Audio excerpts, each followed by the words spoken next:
Hey guys, it's Joe here from JJJ Cars. Welcome back to another video. Thank you all so much for tuning in. Going to be a slightly bit of a different video today. I know we all often say that I do different videos, but this is definitely a different video. I'm going to be having a chat with you guys today just about my experiences on Whatnot. So, as some of you know, I recently started selling on Whatnot. I started last month, and I thought it'd be really interesting to break down how I've done financially, so my revenue, my profit, how many shows I've done, etc, etc, etc, how much I've sold, but also some of my top tips based on my first month experience on Whatnot. If any of you thinking about joining Whatnot or currently selling on Whatnot but looking to grow, I think this would be a good video for you guys, and I would definitely say this is part of sort of my business journey. I had intended to start selling on live selling platforms. I'm still going to start selling on eBay Live at some point as well.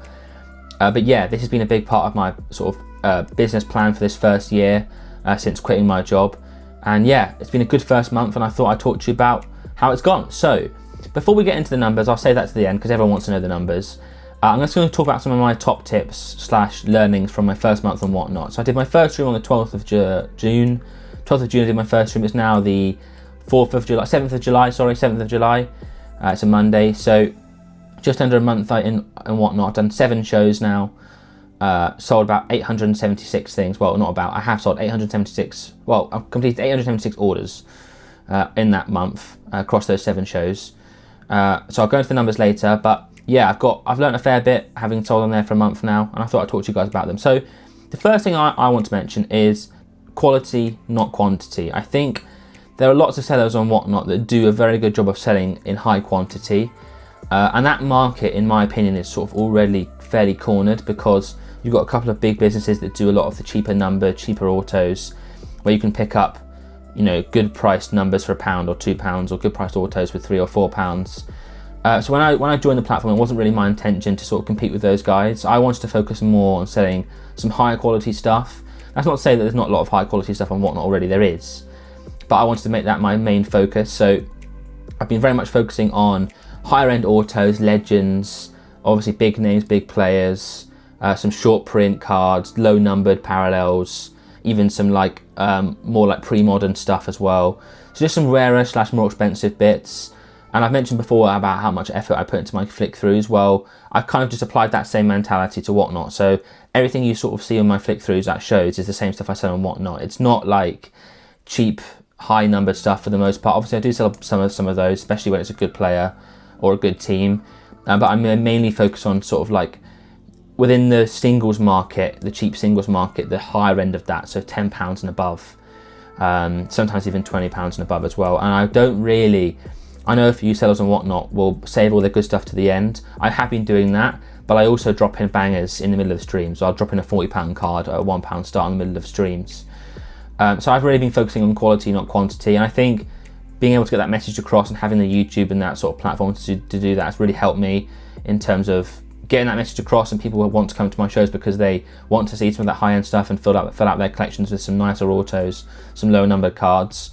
Obviously there's no right way of doing it, whatever suits you. Obviously you might not want to go into the sort of slightly higher end, slightly more expensive cards at the start because you might not have the cash flow or the capital. You might want to start with the lower end, and I started with the lower end in terms of my business. But obviously now where I am in the business, I'm sort of ready to do that, and on Whatnot that's what I've been focusing on. And I've definitely gained some loyal sort of followers and supporters of the streams based on some of the quality of stuff that I sell. So that'd be my first learning, first point, something to consider. Not necessarily the only way to do it, but definitely something that I've been doing that's worked quite well for me. Bearing in mind as well that everything I sell on Whatnot is £1 starts, no exceptions. So I always want to be able to offer people a chance to bid no matter what their price point is. Even if they don't win the item, everyone can get involved. It's not going to be just £30 cards at £30 starts, so you know what I mean. It's going to be people that are competing and feeling like they have a chance no matter what, and I'm very passionate about that. And I also think it works well for the streams because you get a lot more engagement and a lot more hype about stuff as well. Point number 2 is a fairly common learning on Whatnot. I think a lot of people have said this before, but I want to reiterate it, is avoid being too niche. I think the demographic of collectors on Whatnot is slightly different to the demographic of collectors on, for example, at shows, in the sense that the people at your shows are to a certain extent experts. Obviously there's a varying level of expertise within the hobby, but most people who go to shows roughly know quite a lot about the market. They know about the different manufacturers, they know about the different sort of levels of car, the different quality of sets, etc. Whereas on Whatnot, I would say that there's much more casual fans. I've even sold to like mums and dads and whatnot so far, like people like adults buying kids with buying cards for their kids. So yeah, that's been a big learning of mine, is don't go too niche. Focus on the bigger teams, the bigger players, more popular sets, Chrome Prism, and try and avoid focusing on like more niche stuff. I've sold a few, like for example, really like niche case hits from Panini Score, or some more vintage stuff like going before the year 2000 that people don't really understand or collect. So avoid being too niche. That's definitely a big thing for me. You want to appeal to as many people as possible, and obviously when someone's making a split-second decision on whether to bid or not, they don't really have the time to sort of understand the card or research it. If you're having to pitch it to someone and explain why it's rare or explain why it's special, it's probably not going to do as well. Whereas on the flip side, if you're going to be selling, like for example, even like a Ronaldo or Messi insert, it's likely to do better than a more niche, rarer card, because people understand Messi, they understand Ronaldo, lots of people collecting those guys. And the same goes to the big teams. I mean, the big six, the traditional big six, definitely have the biggest audience and whatnot. Man United, Liverpool, Tottenham, Chelsea, Arsenal, and Man City.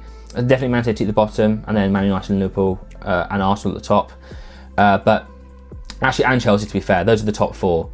But it's been definitely a learning for me, is to focus more on that and not just focus on stuff that even I would like necessarily, because I think some of you know I quite like the more niche, rare stuff, and that is obviously great, got its place in the hobby. I take some of that stuff to shows. That's not always the go-to thing to sell and whatnot, because you've got to remember that the people buying from you or whatnot are not always going to be absolute experts in everything, especially when they've only got 10 seconds or 30 seconds or 5 seconds to decide whether they're going to bid on a card or not. I think my third point would be take the L's. It's no secret that you aren't going to win on every sale on whatnot, or indeed in life, to be honest with you, at shows, on eBay, wherever it is. You're not going to win all the time. And I think taking the L's and rolling with it is just going to be part of the process. Don't get like put off by that or get disheartened by that, because it happens to everyone. I've obviously come into whatnot with a somewhat of an audience already. Obviously it's only small, but I've got somewhat of an audience, so I was able to sort of jump into whatnot when I have a few viewers from the get-go. So I haven't had to take too many L's, but I still take big L's on some cards in streams. And I'm really honest with everyone in the stream as well, with everyone in the chat. I'm like, that's just gone for a steal. That's a £30 card that's just gone for £15. And that happens. You're not going to get top dollar on every card. But that's also part of the process. And you've got to remember that it's not going to be just sunshine and rainbows. It just isn't going to be like that, because buying cards is difficult. It's not like a fine science where there's a clear right, clear wrong. Sometimes you're just going to get unlucky. Sometimes you're just going to, basically that's what it is really. Sometimes you're just going to get unlucky. Sometimes you're just going to have a less good stream than other times. That's just part of how it goes. So don't be disturbed by the L's, take the L's, and kind of see that as you building towards building up that profile. So even if you take an L, you're still making a sale, you're still hopefully going to get some feedback.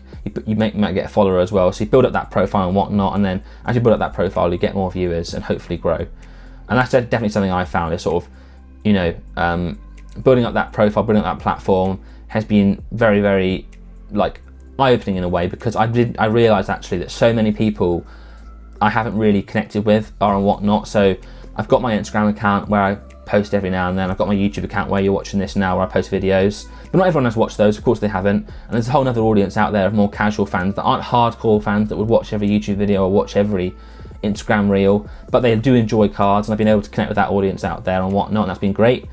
So that's definitely been a learning of mine, and something to bear in mind. Had to stop the video there, guys. The bell just went. Had to go and pick up a parcel, which is my new sort of day in the life, really. I'm always picking up parcels from downstairs. Anyway, so that kind of sums up my point on the L's point, and I think my final point would be consistent. Everyone on whatnot is obviously trying to build their platform and build their audience, but those who I think have been most successful are the ones that are consistent. So something I've committed to since joining the platform is having a fixed stream every week. It's currently Thursdays at 4:30. Obviously that will fluctuate every now and then when I have stuff going on, but generally that's what I'm sticking to, at least one stream a week, and it's the same time on the same day. That way people sort of begin to remember that you have the streams, begin to recognise that that's where they need to be if they want to join your stream or that time on that day. And being consistent with that just keeps people coming back. And obviously the more you do that, the more you're going to grow, because you can only reach a set number of new people, I would say, every stream. A big part of your streams will be reoccurring customers, people coming back to you because they liked what you did, they liked the car, they liked the service, etc, etc, etc. So be consistent. Don't just do one stream and then wait 3 weeks try and be consistent. And then if that means doing smaller streams and then planning out your stock so you have got less stock per stream but more streams, I think that's the way to do it. It's better to do 10 streams with 50 cards each than dump 500 cards on one stream, in my opinion, because once you've done that, then you've then got to spend time building up that inventory again. Whereas if you sort of drip feed it along, you keep people interested, you keep people coming back, especially if it's good stuff like that. Obviously, this whole video is assuming that you're able to sort of buy inventory and understand sort of margins and stuff like that. If you'd be interested in a video on how I build up my inventory, how I acquire stock, let me know and leave a like on this video, because I'm happy to do that. I think people would be interested in that, but obviously let me know. I don't know, you guys let me know. So that would be my summary of my sort of top tips for Whatnot. Hopefully you found that interesting, but what you're probably going to find most interesting is the numbers, and I know you guys enjoy this stuff. I've said over and over again on this channel that I'm committed to being open and transparent about this sort of business as I grow it, so I thought I'd show you guys the numbers. So here goes. So I did my first stream on Whatnot on the 12th of June 2025, so just under a month ago, and had my most recent stream on the 26th of June, if I said June, and the 4th of July, which is last week. So in basically just under a month, actually, 3.5 weeks. I have done in total 7 shows and sold just short of 900 items for a combined value to my revenue being £7,889.79. So across 7 shows and 900 items sold, I've done £7,889.79 in total revenue and Whatnot, before any fees, before any costs. That means that works out at about £2,366.94 profit if we assume that I'm buying all my stock around 70%. Obviously that does fluctuate, and sometimes I might buy stock for 80% if it's good stuff, and if it's a massive collection I might get it a bit cheaper as well. So that number is obviously not set in stone, and it's almost impossible to track your cost and sale price of every single card and Whatnot, but in the round I would say I'm paying about 70% of value of the cards I'm selling. So at £7,889.79 revenue, at 30% of that, the profit is £2,366.94. So that works out across 7 shows to about £338.13 profit per show, which is pretty good, especially for my first month as well. Well, not even, less than the first month. So in just short of a month, I've done about 8 grand in revenue and about 2.5 grand in profit. Now that ignores Whatnot fees, delivery fees. So obviously buyers pay postage and Whatnot, but I've still got to pay for the envelopes, like these sort of envelopes that you see here. Still got to pay for the labels, and then there's also the Whatnot fees on top of that. So that number is smaller, but before fees and before everything else, that is my profit on Whatnot.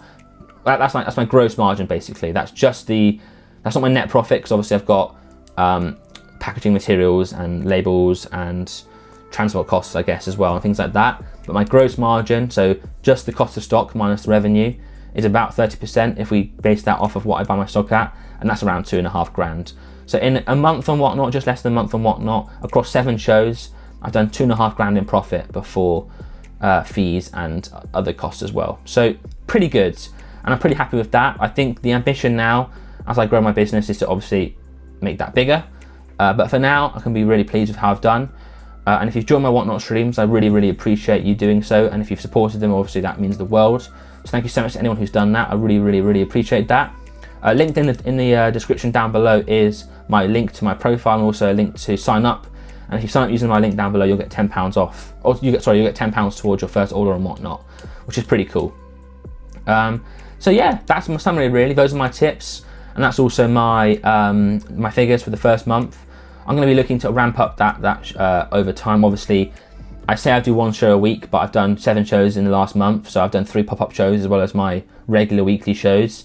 The weekly shows have done better than the pop-up shows in the round, but still, it's still pretty good going. So yeah, hopefully you guys found that interesting. If you did, I'd really appreciate a like and subscribe. That would mean the world. I'm trying to be as honest and open on this journey as I make this business full-time. Well, it is full-time now, but as I grow it.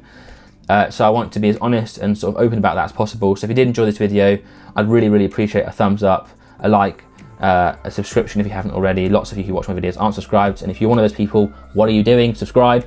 But without further ado, I think that sort of wraps up the video. Hopefully you found that interesting. If you did, as I say, please like and subscribe, and I'll see you all in the next one. Take care, guys.